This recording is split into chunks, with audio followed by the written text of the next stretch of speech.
Tras 2 décadas de investigación, un grupo de científicos dos Centros Oceanográficos de Vigo e Tenerife vende a acadar un fito internacional, a reproducción do polvo en catividade. É un fito histórico ter pechado o ciclo do pulpo, o ciclo de calquera especie, pero sobre todo o ciclo dunha especie que a nivel de mercado e a nivel de sector pesqueiro supón moito movimento e moita actividade, non? Que ao final é a actividade económica.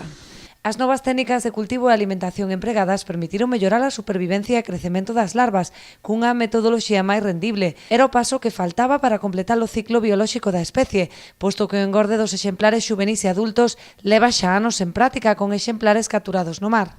O pulpo sabedes que é un animal que anda polo fondo, que se esconde en rochas, etc., pero cando é para a larva vive na columna, é o que ten unha fase que chamamos peláxica.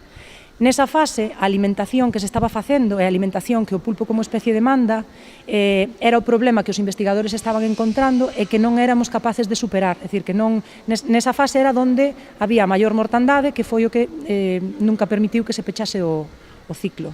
O polvo común ten un ciclo curto de vida, pero con potencial de crecemento, polo que se trata dunha especie idónea para o cultivo en catividade.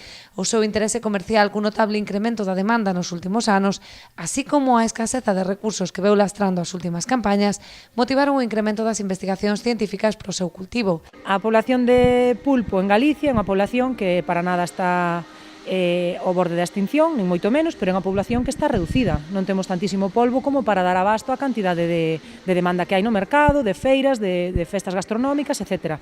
Aínda así é difícil aventurarse a fixar prazos sobre cando podería incorporarse o polvo criado en catividade ao mercado. Queda por diante un longo camiño ata chegar a índices de produción industrial. Temos 3 pulpos, os que chamaron lurditas. Eses pulpos teñen que conseguir ser adultos en cautividade e teñen que conseguir en cautividade esa reproducción para que teñamos unha segunda xeración. E despois hai que dar o salto do que sería ese primeiro fito histórico do que falamos ao que sería a produción a nivel industrial, unha produción que poida manter unha demanda que hai no mercado.